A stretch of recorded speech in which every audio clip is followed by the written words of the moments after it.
Hello everyone, welcome to my channel. I hope everyone is having a wonderful day. Before starting the video, please go ahead and hit the subscribe button and give this video a like up. We know that something bad is coming on the young and the restless, like really bad.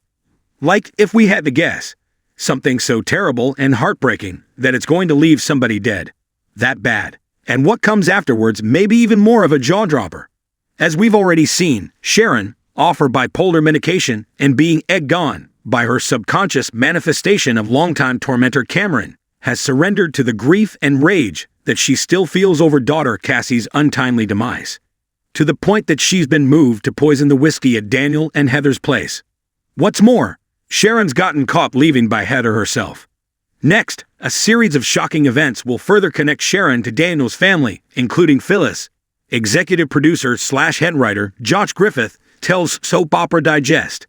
The years of hurt feelings and anger between these characters will reach a boiling point and take everyone on an unexpected ride. The question is, will the finish line of that ride leave the longtime rivals with a better understanding of one another, perhaps more empathy?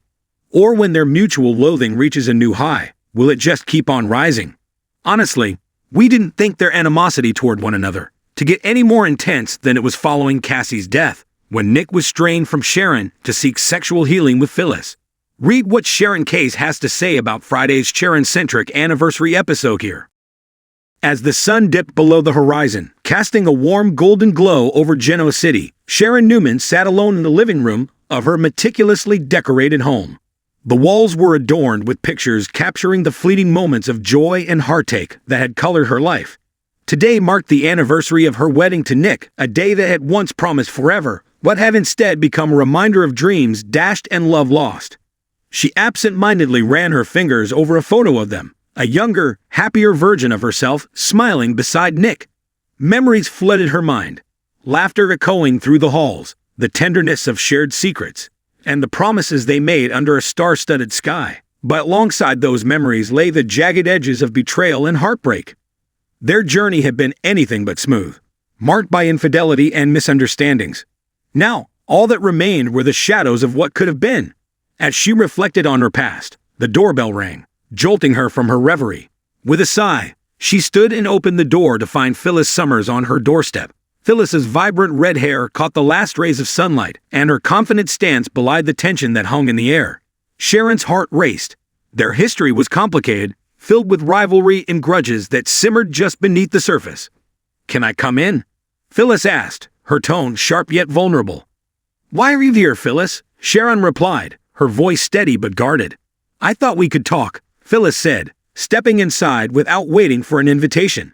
She glanced around the room, taking in the memories that clung to the walls like whispers of the past. "It's a hard day for you." Sharon crossed her arms defensively. "What do you care?" "I care because, despite everything, we've both lost our way in love," Phyllis admitted, her facade cracking just slightly. "I've made mistakes, and I know you have too. I thought maybe we could understand each other better." Sharon narrowed her eyes, the tension palpable. "You think we can bond over our shared miseries? What's your angle, Phyllis?" "Honestly, I just thought it might be nice to put the past behind us." "For once," Phyllis said, her voice softer now, revealing a hint of vulnerability. "We've both suffered enough, haven't we?" Sharon hesitated, her heart torn between animosity and the desire for connection. "You've hurt people, Phyllis, including me." "I know, and I'm not proud of it," Phyllis replied, her eyes shimmering with unshed tears. "But I can't keep living in the shadows of what I did. I thought, maybe we could move forward, somehow." A heavy silence enveloped them, each woman wrestling with her own regrets and pain. The weight of the moment pressed down on Sharon, reminding her that healing often required facing the demons of the past. Finally, she spoke. "If we're going to do this, it has to be honest. No more games."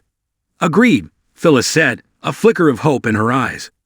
As they settled onto the couch, a fragile truce formed. They shared their stories, tales of love and loss, betrayal and redemption.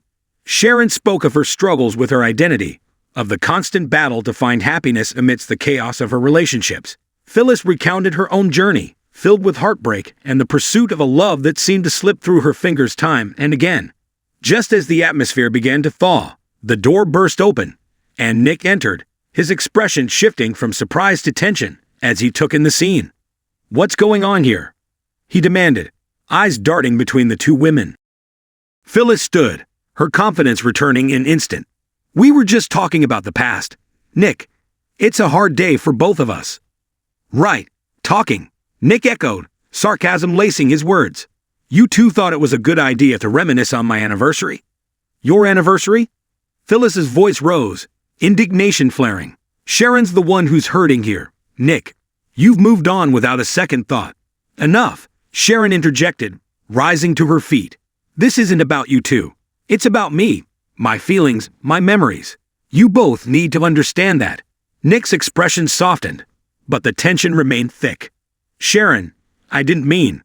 "No, you didn't," she said, her voice breaking. "You never did." In that moment, the weight of unspoken words and buried feelings crashed down on them like a tidal wave.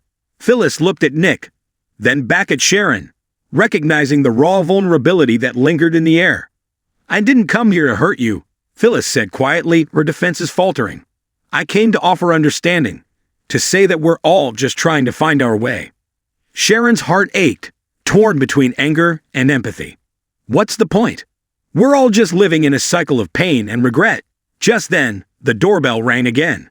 This time, it was Faith, Sharon's daughter, full of youthful energy and bright smiles. "Mom, I made a cake for you," she exclaimed, holding up a beautifully decorated cake. The room fell silent, the weight of the adult conversations lifting for a moment. Sharon looked at her daughter, her heart swelling with love. "Thank you, Faith. That's wonderful."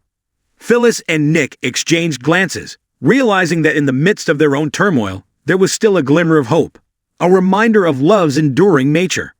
As they gathered around the table, the tension eased, replaced by the warmth of shared laughter and the promise of new beginnings. The past could remain a haunting specter, but in that moment, they chose to focus on the present. The celebration was bittersweet, a blend of joy and sorrow, but it marked a step towards healing. In Genoa City, where love and loss intertwined, the journey of forgiveness and understanding had just begun. In the quiet aftermath of the cake and laughter, Sharon found herself looking at Phyllis and Nick with a renewed perspective. Perhaps the most significant tragedies were not just in the wounds left behind, but in the potential for transformation. Together, they could forge a new narrative, one that embraced their flaws and celebrated their resilience. In that moment, amidst the echoes of their pasts, a fragile hope began to take root.